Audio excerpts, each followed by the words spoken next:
Lots of people down through history have claimed to be prophets.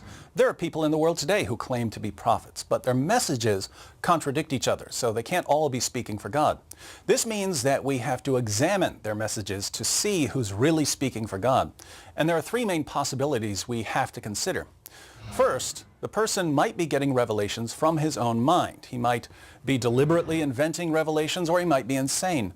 But it's clear that some so-called revelations have a purely human origin.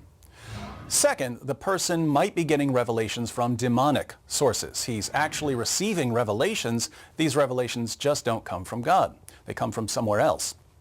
Third, someone who claims to be a prophet may genuinely be receiving revelations from God, in which case we should believe him.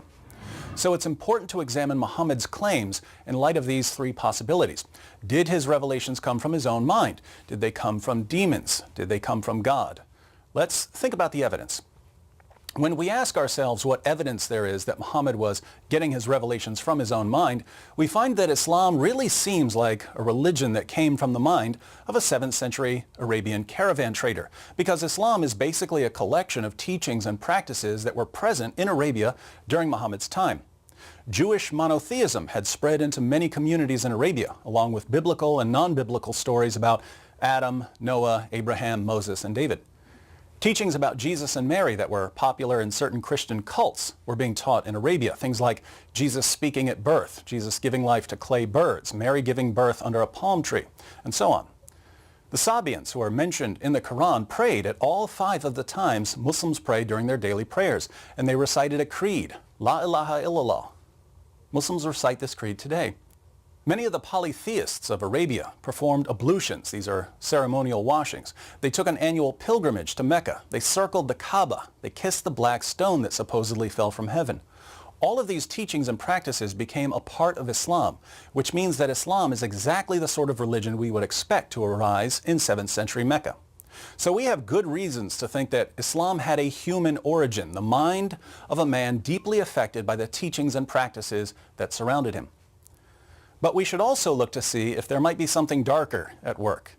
Here we find plenty of evidence suggesting that forces beyond Muhammad were involved in his teachings. We know from Muslim records that when Muhammad began receiving revelations, his first impression was that he was demon-possessed. We also know that after his experience in the cave, he became suicidal and tried to hurl himself off a cliff.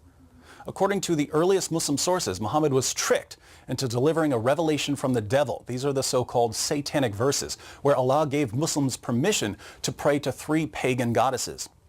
Muhammad revealed these verses as part of the Quran, but he later came back and said that Satan had deceived him. We also know from Muslim sources that Muhammad claimed that he was a victim of black magic, a spell that gave him delusional thoughts and false beliefs. So Muhammad's first impression of his revelations was that he was demon-possessed. His revelations made him suicidal, and even Muslim sources claimed that he delivered a revelation from the devil and that he was a victim of black magic. It seems that we don't just have evidence that Muhammad's revelations had a human origin, we also have evidence of spiritual problems. The question now is whether there's any evidence that Muhammad's revelations came from God. Now, the Quran offers 2 main arguments for Muhammad's status as a prophet.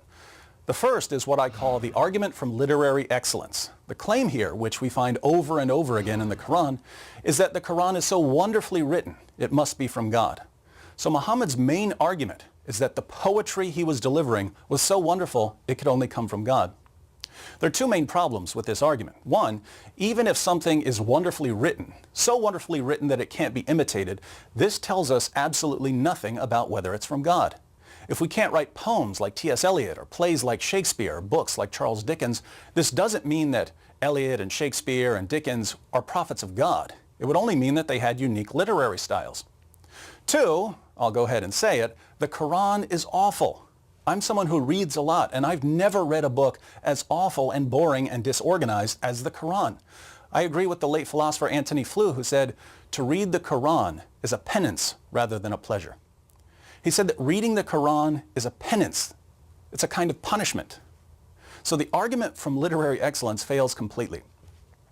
The second main argument for Islam is the argument from biblical prophecy. The Quran claims that there are prophecies about Muhammad in the Torah and the Gospel. What's the problem here? Well, according to both the Torah and the Gospel, Muhammad was a false prophet. The criteria for a true prophet laid down in both the Torah and the Gospel rule out Muhammad. So we can't even take this argument seriously. Other arguments for Islam are even weaker, which means we have no good evidence that Muhammad's revelations come from God. But we do have good reasons to think that at least some of his revelations had a purely human origin and that others may even be demonic. We can only conclude that Muhammad was a false prophet and that anyone who wants to follow the truth will have to look somewhere other than Islam.